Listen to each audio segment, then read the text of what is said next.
actually have one for you. I prepared a fraud joke because I thought this podcast was really fun. Yeah, we're rolling. Oh, good. What do you call... I can't, it's not really that funny, but... I'm still going to laugh. It's okay. What do you call fake noodles? Pasta. Impastas. I was thinking spaghetti. Okay, sorry. Let's get right into it. Do you guys want to go ahead and introduce yourselves? I'll start. Carmen Waugh. I'm the Information Security Officer here at Royal. I'm Taylor Terrace. I'm the fraud manager here at Royal. So we have information security and fraud. You guys work together a lot? Just once in a while. Yeah. Once in a while, okay. Actually, quite heavily. Okay. Carmen, can you kind of give me your day-to-day? What does a typical day look like for you? So information security, it's really anything related to electronic data, paper data, and it's about how we're managing it, what new threats are coming along, how we have to change our processes to, just reduce the risk of those threats. What do you love about your job? It's ever changing. There's always something new. It's not still, we're busy. We're always finding different ways of doing things and really educating people. And not even with my job, but personally. Taylor, what does a typical day look like for you?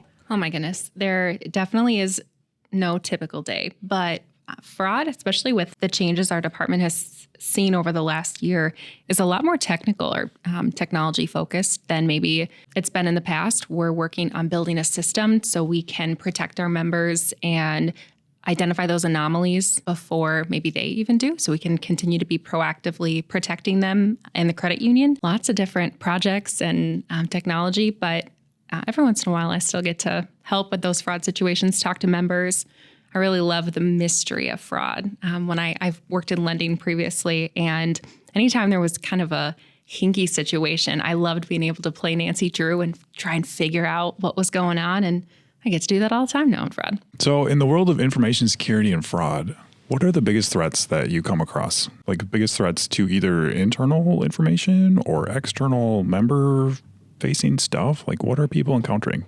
What are you guys working on lately? So from a member perspective, phishing, the topic that we're here to talk about today. And that's phishing with a PH again, right? So yes. That's right. Okay. I'm not bringing my poll with me today. And there's just so many different forms of phishing.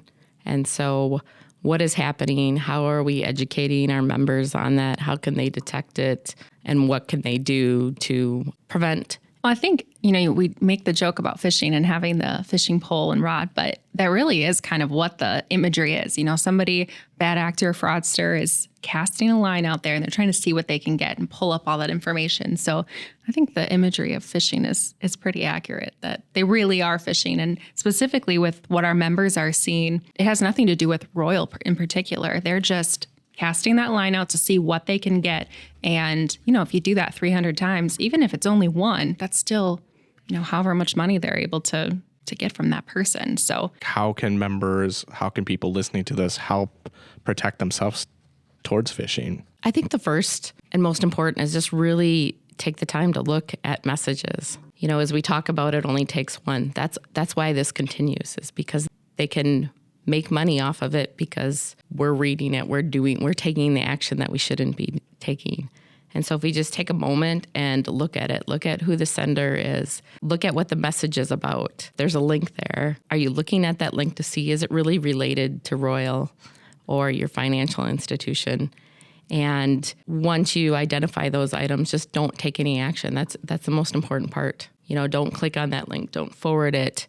And if you do, the things that we need to look at when we need to call about, stopping the threat happening. Right. So I think, you hit on it a little bit, but that little bit of skepticism is really needed to make sure that if in the event that you do click on a link and provide information, I think reaching out to your financial, maybe reaching out to the credit bureau, again, depending on what information you provided, you can take steps to protect yourself, but you don't have to wait until you've clicked that link. There are monitoring tools that you can use, like placing a freeze on your credit report so that people can't get your social and take out lines of credit or loans in your name, using the alerts in Royal Credit Union online banking so that as activity comes in, you're able to set those thresholds of what you want to see, which can alert you, and then you can get the issue corrected right away. Yeah, I think those are all great tactics. Another one that comes to mind personally is just have a support person that if you're getting something and you're like, this doesn't look normal, I'm going to send this to so-and-so in my family who's like the expert in this stuff. So like I play that role for my wife. I can share an example that we had just the past couple of weeks. So she got an email from UPS saying that no one was home. The package couldn't be delivered. Click link to, take action and release it for delivery without a signature. She's like, well, I was expecting a package. Like, how was it not, like, you were home, right? I was like, yes, I was home. Like, this is a scam. So you got to have your support person, your support network in place to just review stuff and get a second opinion if you have time. So. See, but that's where it gets really tough is she was expecting, like everything was lining up for her. And luckily she kind of slowed down, took a moment and bounced it off of you. But not everybody's going to do that right now. So yeah, it's true. Is it just having that other person or? Well, I think maybe taking a step back and talking about how this actually happens. Because I think the biggest concern members and non-members alike is, how did they get my information? Is my account accessible? Do I have an account at Royal and I didn't even know I had an account at Royal? Yeah, right. Maybe you're not even a member. Really what happens, those bad actors, they're setting it up. They're gathering from a particular area code. And we're talking specifically text messages here. They're gathering a list of thousands of numbers that exist in that area code. And then they're setting up a website that looks like Royal's login page. So once they have that all set up, then it's take action. And that's blasting text messages to these thousands of numbers. And when you're sending that to a regional area where we have a large membership, there's a pretty good chance that a member is going to get that message. So I think sometimes that's what we have to think about, is that it appears that it is targeted to us, but really it isn't. And so with the USPS, UPS, Amazon, how many people are shopping on there a day? Yeah. So there's a pretty good chance that if they're sending a message out like that, they're probably going to hit somebody that's in flight of waiting for a package.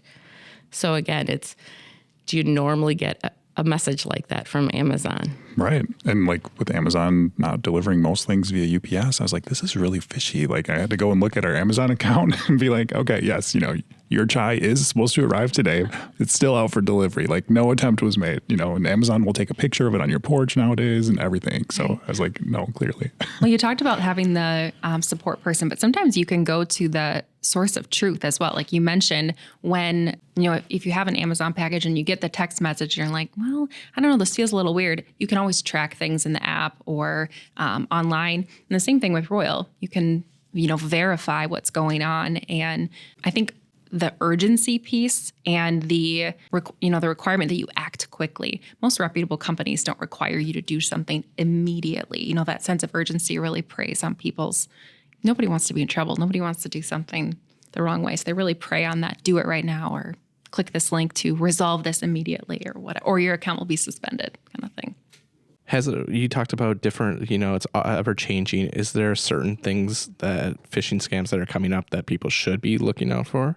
Yeah, I think the big thing to realize in the last couple of years is related to text. So a lot of phishing was through email, and it has really moved to that mobile location. And really for that is the engagement. There's statistics out that 98% of all text messages are read. So that's really good engagement. I mean, that's why everybody's using it for a marketing channel.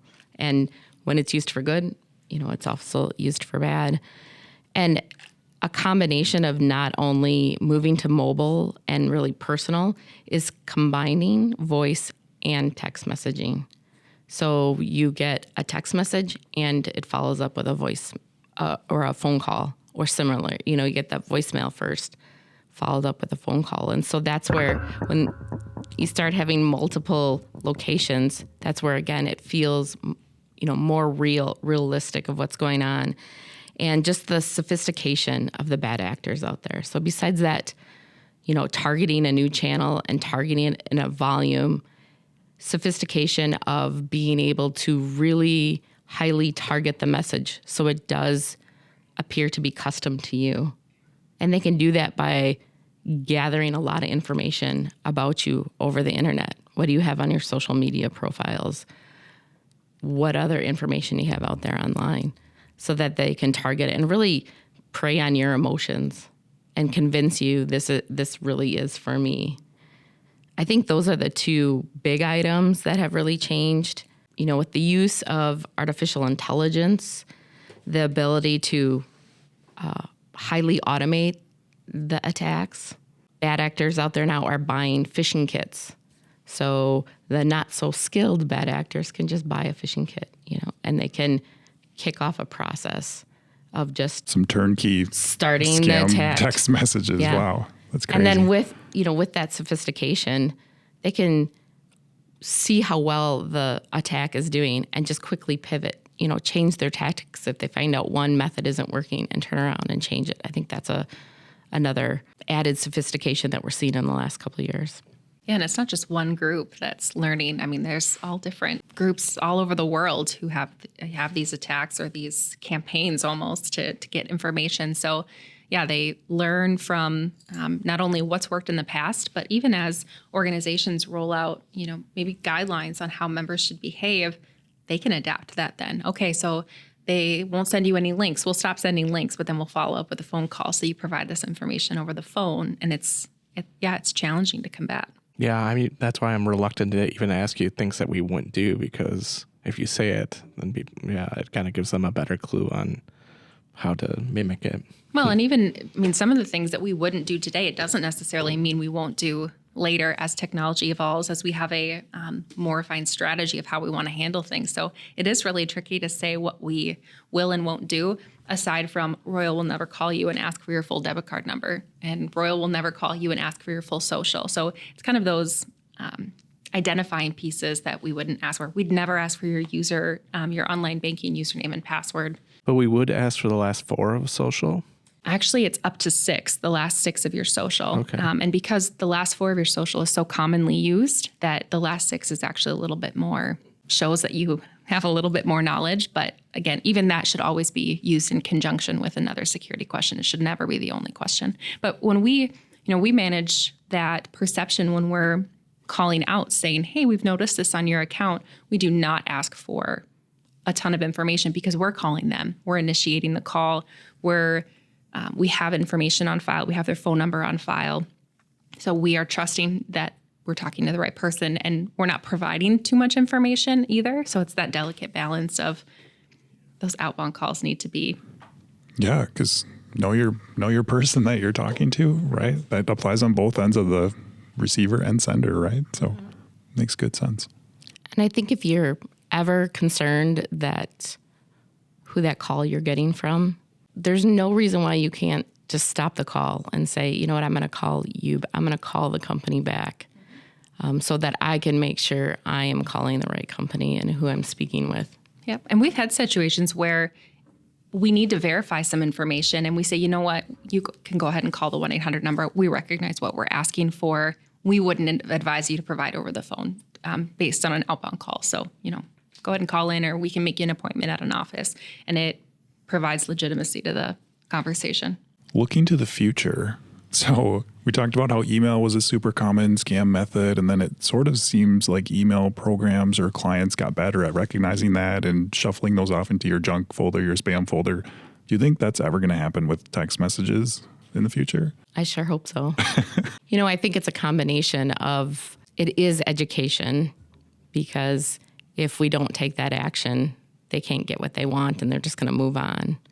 So I think that is the number one. But I also think, there's technology and partnerships with the FTC, the Federal Trade Commission, and wireless providers and different organizations to help with that. And there are apps you can get on your phone that can help identify fraudulent text messages, callers. I think that will just become more advanced as well. But the best tool is probably still between your ears, right? The little skepticism, the little voice in your head that's like, wait a minute. Just understanding the contents, checking it out, saying, is this really... Okay. I was looking for the safety net, like the blanket government-sponsored program that'll just like force everyone to register all text message codes in the future or something. But it sounds like that's not happening anytime soon. If you do end up having you clicked on that link, what are some of those things that you can do? I think first and foremost, you just want to limit the damage. Change your password right away. And if you haven't set up multi-factor authentication, get that on your account right away. Multi-factor authentication? Like, what is that? From someone who talks about it all the time, I'm sure, like day in and day out. But like for someone who maybe doesn't know what that means, could you just explain that? Sure. MFA is another term, step up, two-factor authentication. There's a bunch of different methods. And it's really just an additional piece of identification of who you are, so that when you're logging into a system or you're validating who you are, it's not only your passport, but also something else you have, such as having a multi-factor authentication app on your phone where you have a code you have to enter, or a push notification, or potentially a code that gets sent to you in some other method. Either you get that code over a phone call, text message, email. If you do use email, you do want to make sure that you have a strong email account that also can't get compromised. Sure. Okay. So it's just getting another PIN number or another code from some other source. Like, hey, can we send you this? Can we text you this code? And then you have to enter it on a website to validate that it's actually you. You have your phone number. It's not a scammer sitting somewhere else, right? Correct. The other thing with MFA just to keep in mind is now that we're so used to using MFA, and sometimes we get that code, or if we're using a push notification where you get a pop-up that you have to accept it, there is a concept of MFA fatigue. So when you get those, you do want to make sure you're not just automatically or instinctively saying yes, because if you didn't initiate that MFA prompt, you want to make sure that you don't accept that. Is it better to take that push out of it and have to put in a specific code each time? Or is it fine just to be aware of fatigue and you should just, okay. I think it's really just being aware of that fatigue so that when you get that notification, you're taking action because you know that you should be, not because it just pops up. Other systems have pop-ups like that where they have passwordless logins where you just have to accept something on your phone. Again, you want to make sure that you're the one initiating that. Otherwise, you should be concerned if that's just popping up out of nowhere. And I think, from a fraud perspective, make sure you don't share that information. If you receive that code and you didn't initiate something and then you get a phone call that says, hey, can I have that 6-digit code that you just received? That should definitely give you pause. And most messages even include a little blurb that says, do not share this code with anyone. I know for some of the systems we use internally, there's specific information that we should be looking for. Like if we're resetting a password and they send us a push notification, there's specific information that we should be aware of so that you have some more background or context as to why you're receiving it, and then to keep it to yourself. Some of our listeners might be like, oh, I already know this. Is there importance of maybe family and friends that who don't know this information? Should everybody kind of be teaching lessons to people who don't have this information in front of them? Definitely. That's probably the biggest takeaway is education and awareness. Yeah, I think it comes right back to that. What we talked about with email used to be the main scam vector, phishing vector, right? So now everyone knows, like, don't click on a link in an email. Like, even your grandma probably knows that. But does she know about text messages? Maybe not. So it's that education piece. When people check their email, I know there's a portion of the population that probably checks it on their phone, but people check their email on a computer. So you're like in the zone, sitting down, reviewing your email. Your phone's with you most of the time. So I think it's, like you said, the engagement level is so much higher because it's right there and you see it, and there's natural curiosity to see what's out there. But don't click the link. The pop-up conditioning, like, of course I'm going to agree to the terms and conditions. Yes, I have to click this thing to go to the next screen. Like, of course I'm just going to apply the code that I received to launch the next step of this process or whatever it is. Like, that makes perfect sense. So. Well, and thank goodness for the guy who invented, or gal, I should say, who invented the pre-fill. Like when you get the text and you're in something and it pre-fills on your own device, like that is glorious. And probably secure because, you're not sharing it with anybody. You're initiating that activity. And I think when we're on our phone, we're on the go, we're multitasking. So we're probably half paying attention to things. And so it goes back to that, just slow down and, practice that process over and over again. Because just like you said, it's instinct to press the button to say yes. It should be instinct to review everything before you take action. Just like when you get into a car and our instinct now is to grab a seatbelt and put it on. That should be with every message that we get, no matter what the channel is, a phone call, a text message, an email. What are those key things we need to look at and make sure that this makes sense, and back to, a little bit of skepticism.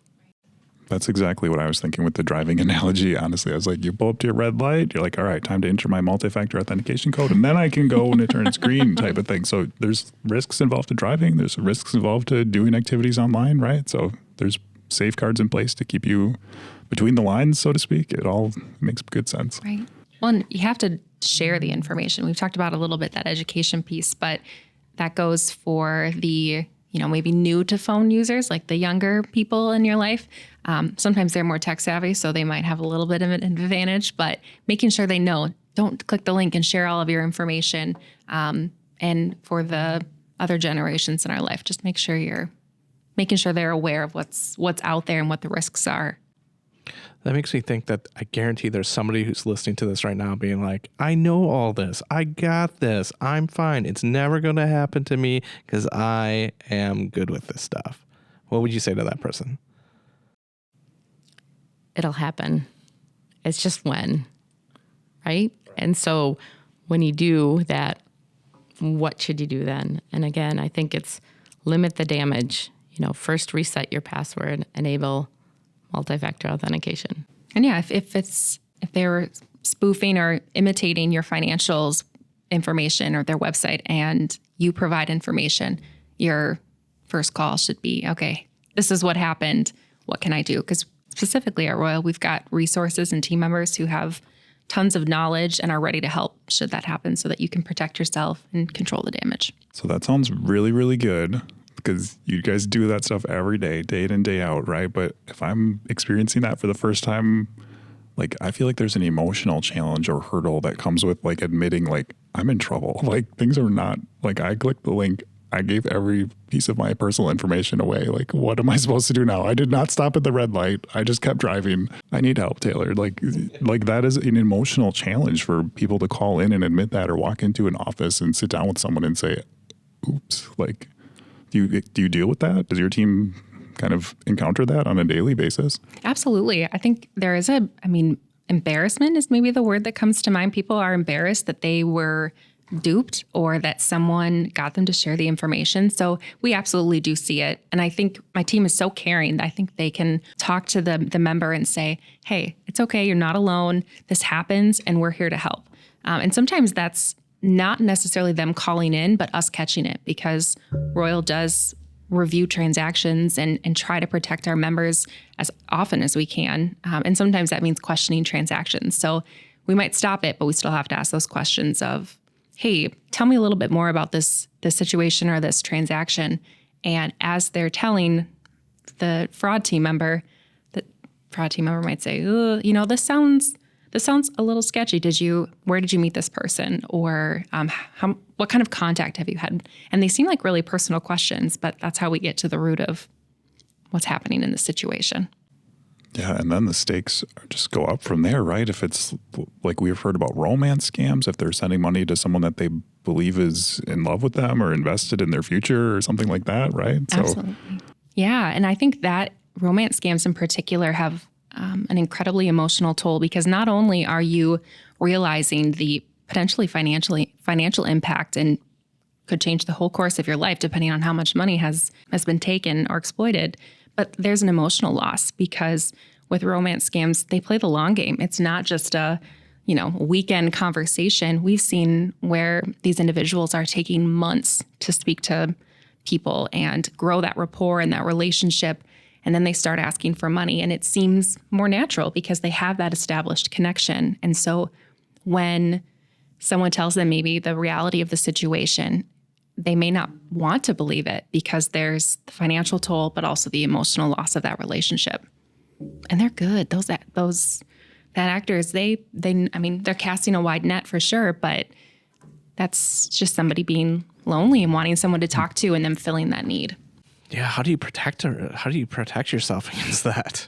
Well, I was talking to a group of seniors at the Chippewa Falls Senior Center this morning, and one of the things we talked about was checking in with your friends or your family, and just having that. You mentioned it earlier, James, having that connection to someone that you can talk to, and maybe someone who's kind of aware of what's happening. So if you do meet someone, someone else is aware of that, and then just being aware that this can happen, and especially in that population where they may not have the same number of people around or frequency of contact, they're especially susceptible to those types of scams. So having someone to talk to, which is in and of itself probably a bit of a conundrum, but there is a program where you can designate a trusted individual. So in the event that you are part of a scam, they can be your trusted person. It's almost like a power of attorney, but in the event that something unfortunate happens with a scam, you have this person that you can designate, and they start making the decisions on your account to make sure that you're protected. It's through APRP. That's crazy. But it makes you're in shock, you're not thinking clearly in some of those situations. Is the bottom line, the takeaway, stop by an office, give Royal Credit Union a call if you feel like you gave away some of your financial information. That's the starting point, and maybe the ending point, depending on how much information you gave away, right? Yeah, absolutely. I think starting the conversation is important. And then depending on, we can kind of assess what the situation is and go from there. And there's a variety of steps that we can take and a variety of resources available. Unfortunately, scams are very prevalent. So there are a ton of resources that people can use to both protect themselves ahead of time, but also recover should they be involved. Sure. And for that stuff, we're talking about do we need to reissue your payment card with the new number? Do we need to close your account and give you new account numbers? Is there a need for putting a freeze on your credit? Are those typical steps? Is there anything else in that space that you usually see? Or did I cover all of them? Yeah, I think you really covered all of them. I mean, I think that is a very fair synopsis, yes. And alerts, making sure that specifically if you're giving out your information. And unfortunately, that can happen with phishing and romance scams where maybe they're not asking for money, maybe they're asking for access to your online banking. And then, we go through the steps to reset that, but then how are you aware moving forward of the activity that's occurring? Yeah, I'll share. I've shared this before on the podcast. I have my real-time alerts set to 1 cent. So every time any transaction happens, I get a notification. And it's actually not as annoying as it sounds. It pops up on your device, and it's there for you to look at. So, well, and it's informational, so you don't have to take action. It's just you know what's going on. It's not the MFA we're talking about. Just that alert, just that awareness of what's happening. It's almost set it and forget it. Right. One of those things we tell people is log into your account, look at the activity. But sometimes, that takes time. We forget about it. Setting up those alerts, it's just automatically happening for you. I really do like the alerts. Have you ever caught anything? I just last week actually, and it turned out my wife had taken out some cash from an ATM. Oh. And then I checked my text messages, and she had texted me just before that, don't panic, I'm just stopping at the ATM. So I got the real-time alert before I read her message. And so I was like, I got to look at this. And then I was like, oh, okay. So you really love the alerts more than your wife's text messages is what you're telling me. Apparently, yes. Maybe this is why my husband and I have separate accounts. Wait, I got to hear this. So did you both think of a donut together or separately? We did not collaborate on our donut this should choice. Be good. I just thought of one I like. That was I did that internal inventory of the donut that I like, and then I found out the name kind of relates to fraud. So I chose the Cruller. Cruller? Yes. Excellent choice. Yes. Well, it's a little bit of a stretch, but fraud is cruel, but the donuts are delicious. So my donut choice was a Bismarck. Because if you go to a bakery and they don't properly identify what is on the inside. So for me, I'm a custard, whipped topping, filling. I do not want a jelly-filled donut. The fruit fillings are not. So the surprise is what you want to avoid. That's correct. And it is a lot of the same feeling. You just feel cheated when you get bite into that jelly. You're like, oh, I don't want this. Should I throw it away? No, I'm going to obviously eat all of it. But donut. Yeah, but you're still disappointed with it. That's right. Oh, that hurts. I'm just thinking about how you could identify it. Are you looking at the little signs. hole on the side Exactly. and is it cream? Is it jelly? Maybe back to your kid, you reach out to the baker to see what's actually in it, and you take some extra some steps to make sure that the insides are what you thought it would be. Donut identification. Yes. We can talk about some of the check fraud scams that we've been seeing. And so fraud is so unique because typically within an industry, people keep their information close to their chest, right? Like they don't, lenders don't share their rates with other lenders. Marketers don't share their geolocation strategies with other organizations. But fraud's so different because we really share what we're seeing and how we're responding to it, because there's no competition in fraud. We want all of our members to be protected. And so we share information, never pertinent member information, but general scenario information. And one of the larger scams that the Midwest is seeing in particular is mail theft check fraud. So for those who may still mail a check to, whether it's for a bill or to a loved one, those checks are being taken out of the mail. And in some cases, they're just taking a picture of them. So they get the information, like the routing and account number, maybe what the signature looks like. And they use that information to make withdrawals out of the account, to get more information. And they seal that envelope back up. So your payee is paid as intended and no one's any wiser. And in other situations, they actually take the check itself and wash it and make it out to themselves. And so the check that was intended for the business of choice is then adjusted so that it's written out to the bad actor. And they make off with the funds. So there's been alerts to stop mailing checks and find additional ways to do that, which moves money movement to a more electronic channel, which is where we get into the cybersecurity components of it. So it's kind of a ever-changing shell game of protecting yourself and not putting more information out there than necessary. So what are some solutions that Royal has specifically if you don't want to be mailing a check? Within Royal's bill pay, you can set up to pay your whatever bills you may have. And there are some institutions that don't accept a electronic check, which is typically how it's sent. But in that case, it's not your information that's tied. It's not your routing and account number that's on the check. It's actually a check that doesn't reflect any of your information, but is still credited to your account based on the information that you provide. You can also make a transfer to other people. So rather than sending a check to your friend for their birthday, you can send money electronically and then it's delivered to them soon. Yeah, so there's a whole bunch of opportunities within Royal's online banking of ways you can send money without revealing more information than necessary and with limited risk. Some additional items that people should be aware of is, mobile apps. It's what everybody's moving to. We've talked lots about when you're using your computer and you should have your computer up to date, the operating system patches, and your browser should be up to date. But a lot of things are moving to mobile and using mobile apps. And it's really knowing where you're getting your mobile apps from, because those bad actors also like to create fake mobile apps out there. And so you think you're downloading and using an app for a company or for whatever purpose it is. And in fact, it's another way that they're able to grab information. Another method is social media profiles. We talk a lot about the dangers of social media, and bad actors will also create fake profiles. So you think you're engaging with that company or that business or that personal friend.